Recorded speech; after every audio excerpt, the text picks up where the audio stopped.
моих радости,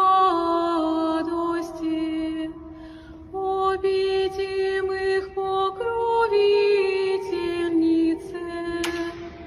зриши мою беду, зриши мою скорбь, помози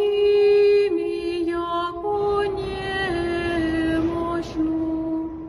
окорми мя, яко странно,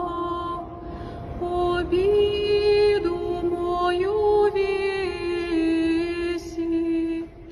разреши ту, яко волиши,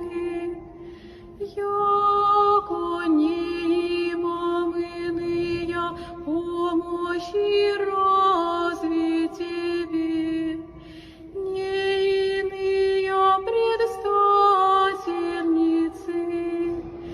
не благие утешительницы, токмо те